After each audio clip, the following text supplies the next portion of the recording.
आज बार बार ये एक भ्रम फैलाया जा रहा है कि हाईकोर्ट का कोई भूमिका नहीं है। एक भ्रम फैलाया जा रहा है कि जो वक्फ का जो ये एक ट्राइब्यूनल का जो ऑर्डर आता है वही है, उसके बाद हाईकोर्ट पावरलेस है। ऐसी बात नहीं है। आप पेरेंट एक्ट पढ़िए। आप पेरेंट एक्ट में अगर सेक्शन 83 पढ़ेंगे, पेरेंट एक्ट में सेक्शन 83(9), उसके बाद क्या लिखा गया है? provided that a high court may on its own motion or on the application of the board or any person aggrieved call for and examine the records relating to any dispute and may confirm or reverse the decision। ये power high court में parent act में है ही 2013 के संशोधन के बाद। तो क्यों बार बार आप ऐसा एक भ्रम फैला रहे हैं कि हाई कोर्ट का कोई रोल नहीं है?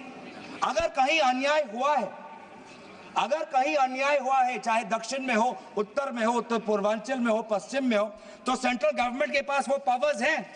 सेंट्रल गवर्नमेंट के पास under section 97 of the parent act आपके पास पावर है कि कहीं अगर नाइंसाफी हो तो आपके पास सेक्शन 97 के द्वारा आप स्टेट बोर्ड को आप डायरेक्शन दे सकते हो। मैं पढ़ूं 97।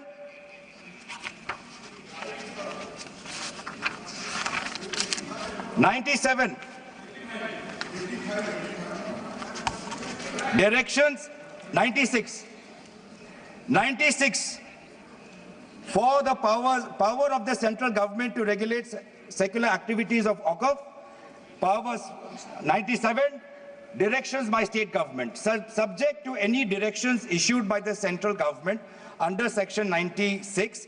The state government from time to time give to the board such general or specific directions as the state government thinks fit।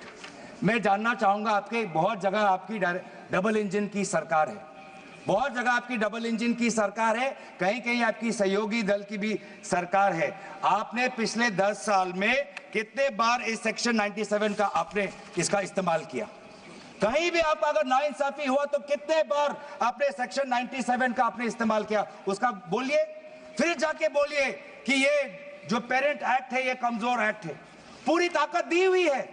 अगर कहीं गलती हुई है, कहीं सुधारना है, हमारी संवेदना है, वो चाहे केरला में मवमम की बात हो, संवेदना है हमारी, पर आपके पास भी वो ताकत है। आपने कितने बार इस ताकत को आजमाया? सर, आज आप देखिए कितनी दुख की बात है।